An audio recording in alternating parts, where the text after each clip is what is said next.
Something quiet has been happening beneath the surface of modern masculine life, and most men don't notice it until the architecture of their self-respect has already collapsed. You can see it in the way a man sits at his desk, scrolling through old text threads at 2 in the morning, looking for the exact moment things changed. You can see it in the way he laughs a little too hard at jokes that aren't funny, the way he apologizes for opinions he actually holds, the way he rearranges his entire weekend because she mentioned she might be free. There is a specific kind of heaviness that settles into a man's chest when he realizes he has been negotiating for something that cannot be negotiated for. Respect does not respond to persuasion. It does not care about your intentions. It registers only what you demonstrate, and it withdraws the moment you stop showing it. I work with men who have everything on paper: good income, decent physique, social skills, and ambition. And yet they describe the same feeling, a quiet erosion, a sense that they are performing a script written by someone else, a creeping suspicion that the women in their lives see through them in a way that makes their attraction evaporate. They cannot name it. They describe it as bad luck, bad timing, the wrong person, the wrong city, the wrong era. But when you sit across from them and ask the right questions, a pattern emerges. It is always the same pattern. A man begins by offering too much of himself, too early. He mistakes emotional availability for strength. He confuses vulnerability with intimacy. He believes that if he demonstrates how much he cares, how willing he is to sacrifice, and how ready he is to center his life around her, she will recognize his value and match it. But the opposite happens. The more he offers, the less she feels. The more he pursues, the more she withdraws. And he cannot understand why, because no one ever taught him the mechanics of respect. Arthur Schopenhauer understood this long before modern dating apps turned human attraction into a frictionless marketplace. He understood that beneath every romantic gesture, beneath every declaration of love, beneath every act of devotion, there is a biological script running silently in the background. The will, as he called it, is the blind force of nature that uses human beings as instruments for its own reproduction. Schopenhauer was not a romantic. He watched men destroy themselves in the name of love and recognized it as a cosmic joke. Nature tricks you into thinking you are choosing freely when in fact you are being driven by forces that care nothing for your happiness. The woman does not see your devotion.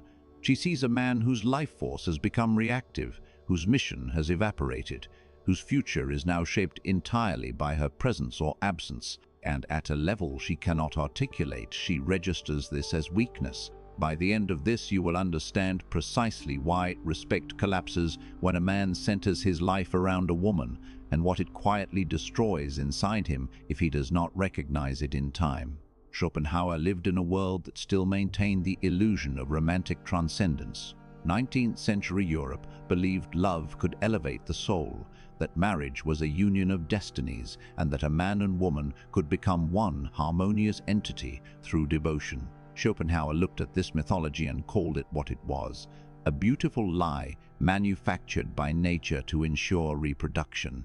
He saw men ruin their careers, abandon their purpose, sacrifice their autonomy, all for the sake of a woman who would eventually grow bored with them. He saw women perform desire and affection as long as it served their biological and social strategy, then withdraw it the moment a better option appeared.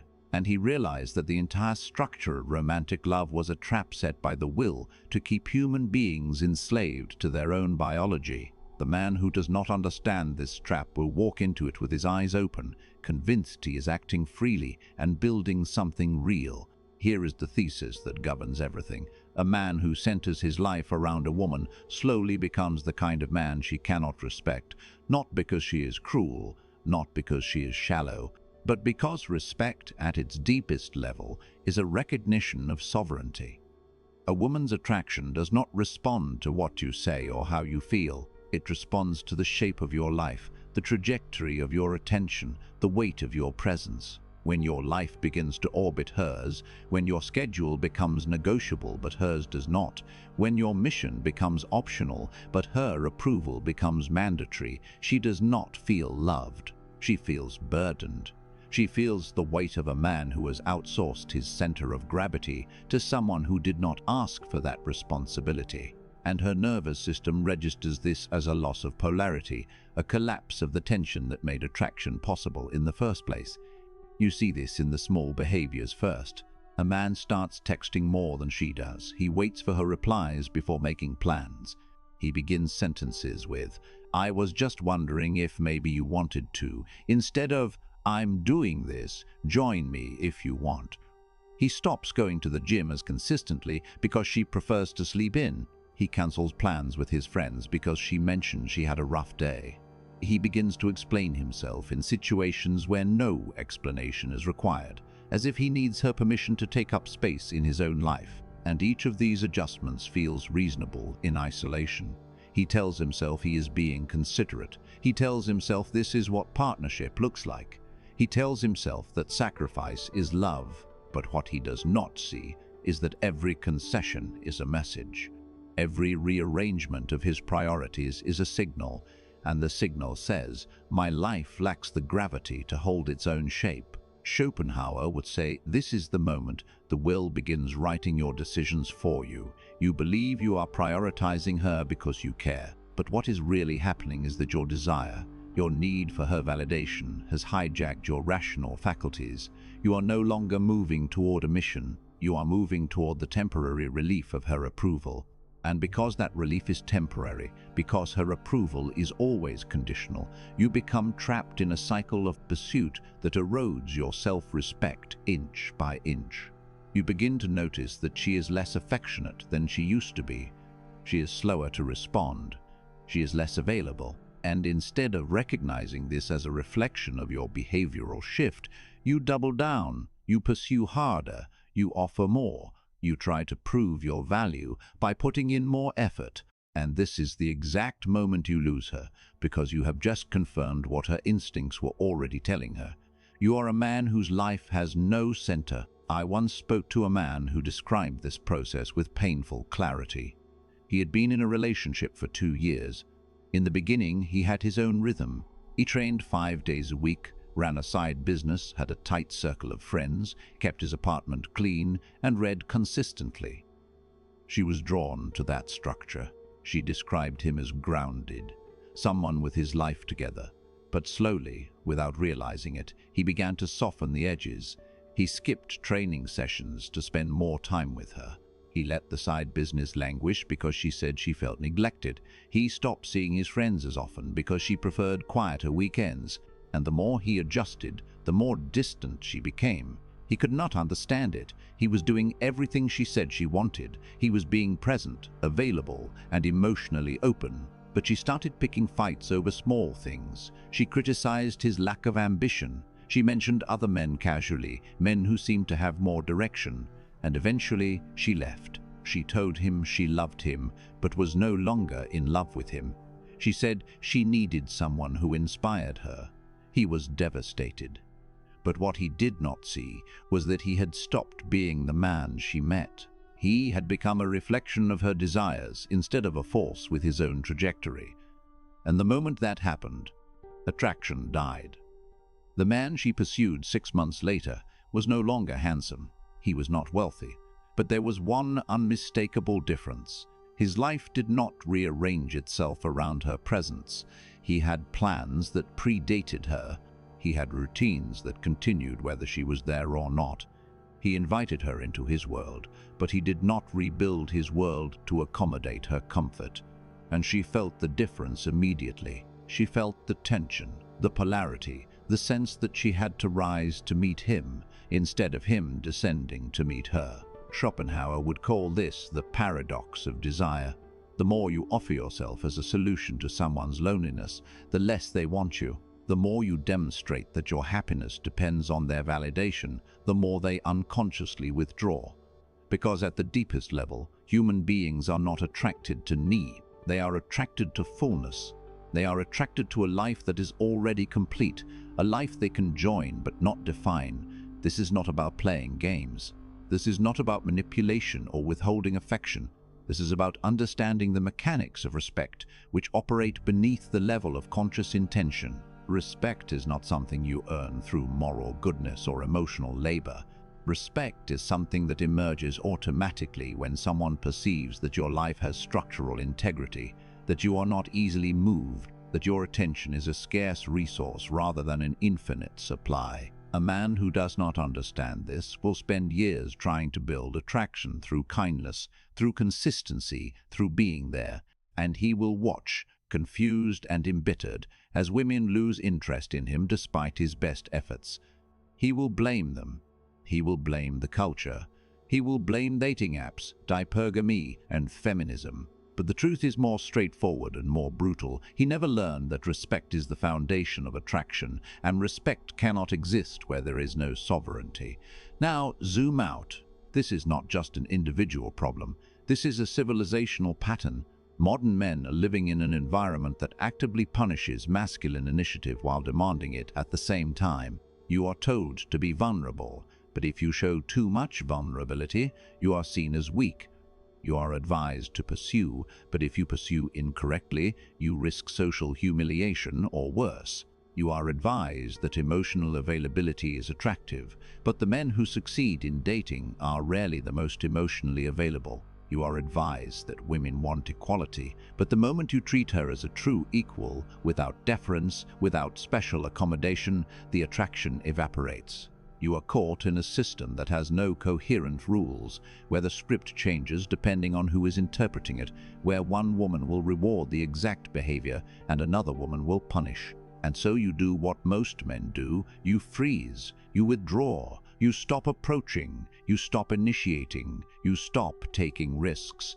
Not because you are afraid of women, but because you are scared of the system that has made every interaction a potential landmine. Schopenhauer saw this same paralysis in his own time, though the mechanisms were different. He saw men trapped in marriages they did not want, bound by social obligation and religious duty, slowly dying inside because the will had tricked them into believing that romantic love would bring them fulfillment. He saw women wielding social power through moral authority, using the language of virtue to control male behavior while pursuing their own biological and material strategies beneath the surface. He saw the entire structure of bourgeois life as a trap designed to domesticate men, to turn them into producers and providers, while stripping them of autonomy and purpose. And he prescribed one solution: renunciation, not cold withdrawal but conscious detachment. The recognition that the game is rigged, that desire will always enslave you if you let it, that the only freedom available is the freedom that comes from seeing through the illusion and refusing to participate in it on its terms. This is where most men are now, whether they realize it or not. They are living in a state of quiet renunciation, not because they have achieved Schopenhauer's philosophical clarity, but because the cost of participation has become too high. They are watching their friends get destroyed in divorce courts. They are watching men lose their careers over ambiguous accusations. They are watching relationships that look perfect from the outside disintegrate the moment the man shows vulnerability or loses his income. And they are making a rational calculation: the juice is not worth the squeeze. The problem is that most men do not renounce consciously. They do not sit down and decide to redirect their life force toward a higher purpose. They go numb. They cope with pornography, video games, and weed, and endless scrolling. They tell themselves they are taking a break, that they will re-engage when the right woman comes along, when the system becomes fairer, when they feel ready. But the years pass and nothing changes, because they have not built anything in the absence of women. They have created a void, and here is what no one tells you. The void will kill you slower than any rejection ever could. A man who withdraws from the sexual marketplace without replacing that energy with mission, with craft, with purpose, does not become free. He becomes a ghost. His life loses texture. His days bleed together. He stops taking care of his body because no one is watching. He stops challenging himself because there are no stakes. He stops building because there is no future he is moving toward. And the respect he was trying to protect by withdrawing, it evaporates anyway, because respect is not preserved through absence. It is built through presence, through action, through the daily practice of sovereignty in a world that will not hand it to you. So what does sovereignty actually look like? What does it mean to live as a man who understands the hidden psychology of respect, who has internalized Schopenhauer's diagnosis without surrendering to his pessimism? It starts with the recognition that her presence or absence cannot shape your life. This is not a strategy. This is not something you perform to attract women. This is the foundational truth on which everything else is built. Most men organize their lives like a business waiting for a client. They keep the schedule open. They keep the emotional bandwidth available. They keep the future negotiable. And then they wonder why women treat them like an option rather than a priority. A sovereign man moves differently.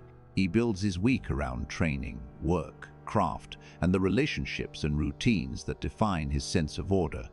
When a woman enters his life, she is invited into that structure. She is not asked to build it with him. She is not asked to give it meaning. She either fits or she does not. And if she does not, he does not rearrange the architecture. He lets her go. This is where most men break. They meet a woman who feels different, who seems worth the exception, and they begin to negotiate. They tell themselves that flexibility is maturity. They tell themselves that compromise is love. And slowly, imperceptibly, they begin to live reactively. They wait for her texts before making plans. They check in before committing to anything. They begin to feel a great anxiety when she is distant, a relief when she is warm. And this is the moment they lose themselves because they have transferred their emotional center from their own life to her moods. Schopenhauer would say this is the will reasserting control, using the illusion of intimacy to bind you to its purposes. The sovereign response is not to avoid intimacy, it is to refuse to let intimacy become the organizing principle of your existence. Notice when you start to over-explain. Notice that when you begin crafting texts carefully, reading them multiple times before sending, you try to find the perfect tone that will not upset her or create distance. This is the language of a man who has lost his ground. A man who trusts his own reality does not explain himself unless an explanation is explicitly requested. He states his position and allows the other person to respond however they will.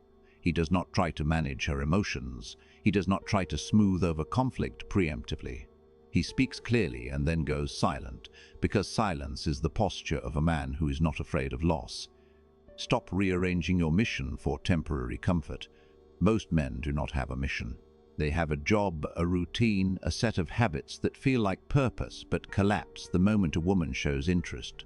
Real mission is the thing you would do even if no one ever validated it, even if it never made you money, even if it never impressed anyone. It is the thing that organizes your internal world, giving your days a shape that feels like yours. When a woman enters your life and you begin to let that mission slide, when training becomes optional, when the side project gets shelved, when the book you were writing sits untouched for weeks, you are not sacrificing for love, you are sacrificing yourself. And she will feel it before you do. She will feel the slow deflation of your presence, the way your eyes lose focus when you talk about the future, the way you start asking her what she wants to do instead of telling her what you are doing. And her respect will evaporate, not because she is shallow, but because she is watching you disappear. Refuse to pursue what has already withdrawn. This is the hardest one because it goes against every instinct the will has installed in you. When she becomes distant, when her texts slow down, when her affection cools, every fiber of your being will tell you to pursue harder, to prove your value, to win her back. And this is the exact moment you must go still, not out of strategy, but out of self-respect. A man who chases what is leaving him is announcing to the world that he does not believe he is worth returning to. A sovereign man allows people to leave. He does not beg. He does not explain. He does not create reasons for them to stay. He continues building his life and trusts that the people meant to be in it will recognize its value without persuasion, and the ones who leave, they were never aligned in the first place. Allow her to react while you remain unmoved.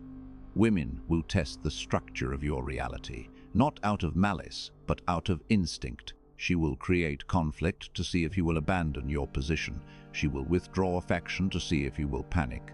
She will mention other men to see if you will compete. And the test is always the same. Will you change shape to keep her comfortable, or will you hold your ground and allow her to adjust to you? Most men fail this test because they think love means accommodating her emotions at all costs. But what she is actually looking for is a man whose frame is stronger than her mood, whose reality does not bend when she applies pressure. This does not mean being cold. This does not mean dismissing her feelings. It means remaining centered as she navigates her own emotional weather, trusting that she will find her way back to calm without you having to guide her there. Now picture two futures. In the first, you ignore everything you have just read. You tell yourself it does not apply to you, that your situation is different, that the woman you are thinking about right now is the exception. You continue to organize your life around her validation. You continue to text first, to initiate more, to sacrifice your time and attention in the hope that she will eventually see your value.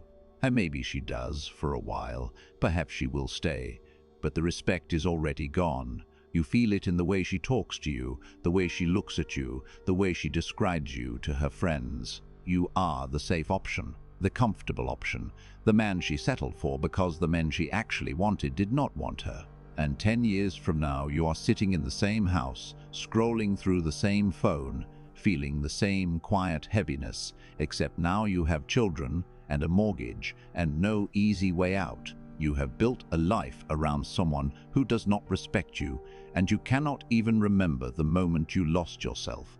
In the second future, you take this as an initiation.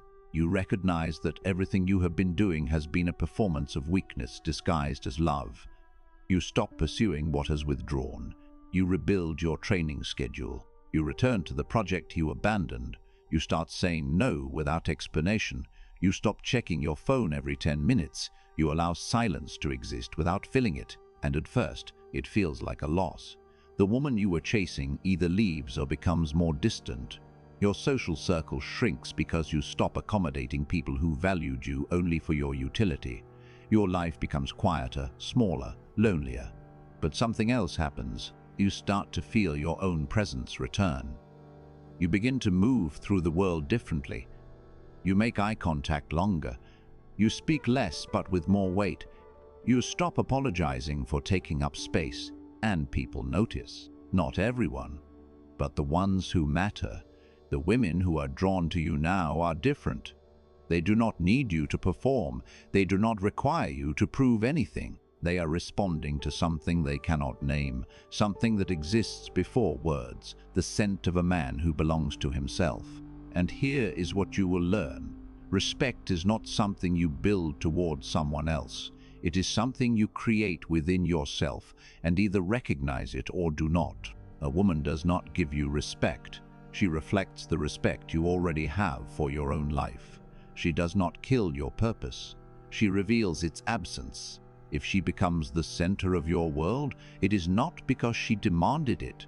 It is because you had no center to begin with. And the moment you recognize this, the moment you stop blaming her and start rebuilding the architecture of your own existence, everything changes, not because you become more attractive to her, but because you stop needing her to validate the shape of your life. And that is the only kind of freedom that actually matters. If this hits something in you, if you feel the truth of it, even if it made you uncomfortable, share this video with the men in your life who need to hear it. Subscribe so this work can reach the ones who are still looking for the pattern beneath the pain. And understand that what I am offering you is not a strategy, it is a mirror. The question is whether you dare to look at what it shows you. A man who centers his life around the approval of others will spend his entire existence trying to earn what can only be claimed.